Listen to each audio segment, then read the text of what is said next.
العلم نور العلم نور العلم Bismillahirrahmanirrahim. Bienvenue dans la leçon numéro 9 de l'essentiel du sarf.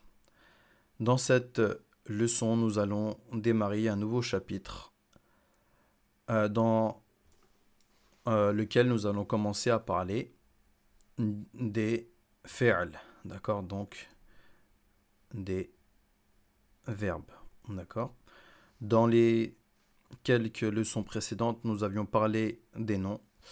Donc aujourd'hui et dans les 11 prochaines leçons, nous allons parler des fi'l ou des af'al, d'accord, et ses différents types.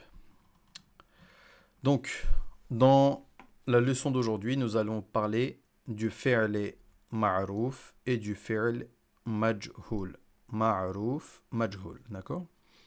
Avant de définir le fi'l ma'rouf et le fi'l majhoul, il est important de comprendre ce que signifient les termes fa'il et maf'oul bihi. D'accord? On va différencier déjà le fa'il et le maf'oul bihi. Alors, compréhension de fa'il et maf'oul bihi. Fa'il, d'accord, le fa'il, celui qui fait l'action, c'est le sujet. Maf'oul bihi, celui qui subit l'action, le complément d'objet direct. La chose, ou plutôt la chose ou la personne sur laquelle l'action est faite. D'accord? Fa'il, on avait vu, et maf'oul bihi. Fa'il, maf'oul bihi. Par exemple, dans la phrase Ghasala Zaydun wajhahu. Ghasala Zaydun wajhahu. Zayd a lavé son visage. D'accord? Ghasala, ici, c'est le fi'l, l'action de laver. Zaydun est le fa'il, celui qui fait l'action. Qui c'est? C'est Zayd, donc c'est le sujet. D'accord? Ghasala fi'l, Zaydun, le sujet, d'accord? Le fa'il. Et wajhahu, c'est le maf'oul bihi. Celui qui est lavé, donc c'est quoi? C'est son visage. Fi'l, fa'il, maf'oul bihi. D'accord? Nous allons maintenant voir la différence entre le fa'il et l'ism fa'il qu'on a vu dans les noms. D'accord? Là, il s'agit, et on a vu ism fa'il et pas fa'il tout seul. D'accord? On parlait bien d'ismul fa'il. Donc là, dans cette leçon, on a parlé de fa'il. Donc vous vous posez peut-être la question, quelle est la différence entre le fa'il et l'ism fa'il? Et entre maf'oul bihi, donc on a dit maf'oul bihi, c'est sur qui l'action est faite, et l'ism maf'oul qu'on avait vu dans les leçons précédentes dans la catégorie des noms. Ism maf'oul aussi, on avait vu que c'était sur qui l'action est réalisée. Celui qui subit l'action. Et pareil pour le maf'oul bihi. Donc on va voir maintenant la différence. Le fa'il est différent de ism fa'il et maf'oul bihi est différent d'ismul maf'oul. En deux points principaux. D'accord? Le premier, ism fa'il et ism maf'oul.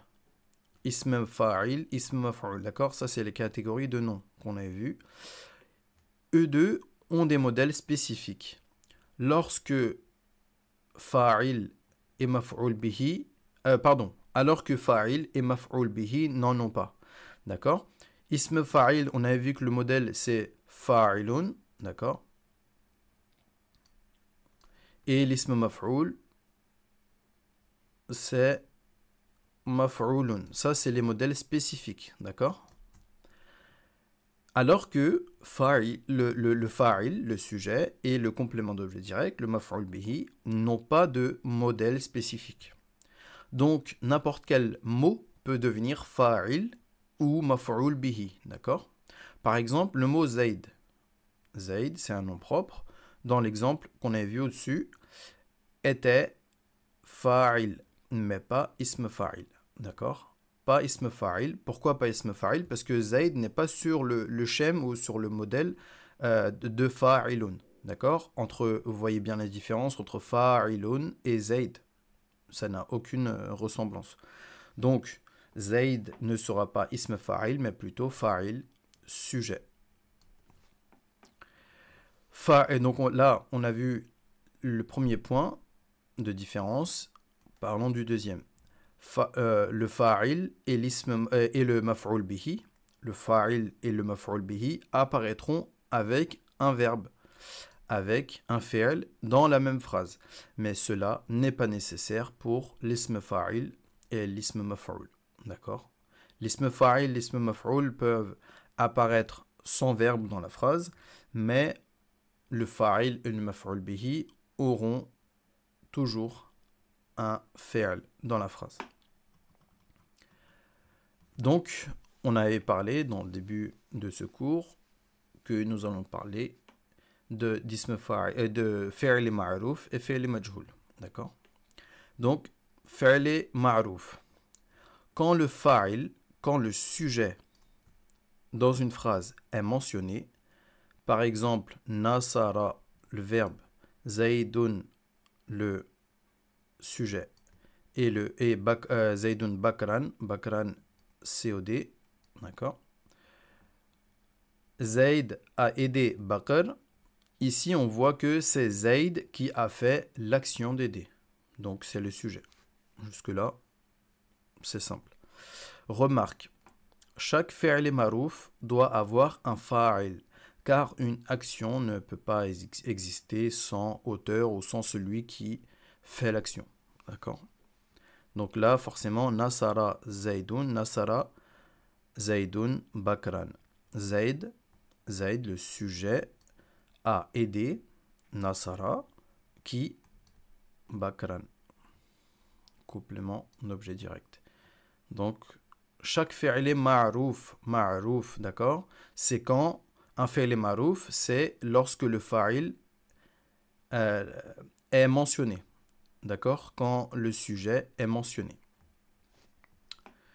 Maintenant, on va voir le majhul. C'est quand le fa'il n'est pas mentionné. D'accord? Quand le fa'il n'est pas mentionné, par exemple, vous allez comprendre, nusira et pas nasara, d'accord? Nusira hamidun. Hamid a été aidé. D'accord? A été aidé. C'est Hamid qui a été aidé, mais ici, on voit que Hamid a été aidé, mais celui qui l'a aidé n'est pas mentionné. Plus haut, on a vu Nasara Zaydun Bakran. Celui qui a aidé, c'était Zayd et il était mentionné. Donc, qui dit mention du sujet, dit fi'l ma'ruf. D'accord? Très important à retenir. Ici, on voit que le fa'il n'est pas mentionné. Dans la traduction, on voit que Hamid a été aidé. Donc, c'est lui qui a subi l'action d'être aidé. Mais celui qui l'a aidé, celui qui a aidé Hamid ici, n'est pas mentionné. Donc, qui dit non-mention du fa'il, dit fi'l majhul. Majhul. D'accord? Donc là, on peut dire que là, le fi'l est majhul. Et là, il était ma'ruf. D'accord? Hamid a été aidé. Remarque, chaque fi'l majhul doit avoir un naibul fa'il. Naibul fa'il, naib c'est remplaçant, d'accord? C'est le remplaçant du fa'il, d'accord? Là, Hamid est un naibul fa'il, il remplace